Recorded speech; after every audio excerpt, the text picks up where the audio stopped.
Now we got a beautiful pair for fans of the sport.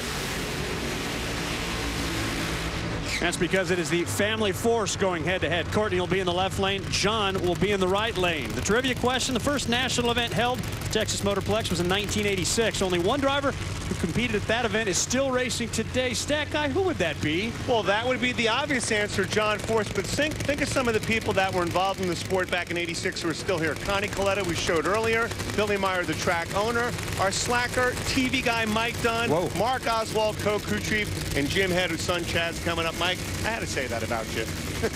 I am a slacker. My whole goal in life is to work really hard, making a lot of money doing nothing. Nicely done. Little subplot here, Mike Dunn. Remember all the things that's going on with John Force Racing now. Ford stepping away at the end of next year.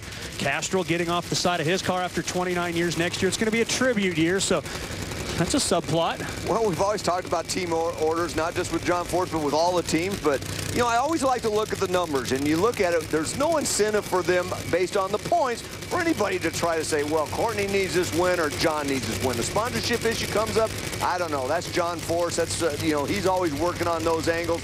I think they should race heads up. And the track conditions are there. We have seen a little bit of tire smoke. Lane choice has been the left-hand lane. Courtney had it. She's in that left-hand lane. Let's see what happens. John Force Reality TV coming back, too.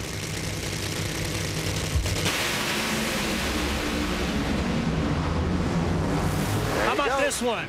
It's John Force. Look at that run. 4:06.9, almost low the first round.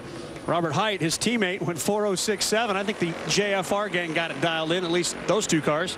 Jimmy Prock did a nice job on that. Lori looks and she's smiling. I don't know if that's the way she wanted to win. She wasn't going to lose either way, but basically John Force went up there, had a good rack time. He didn't roll it in deep, hit the tree and left on Courtney, and then had the car in that right-hand lane. I'll tell you what, the lanes are dead even, and both these drivers show what they're capable of doing. So Courtney out of the 6th place position in the points, bows out. John in 5th.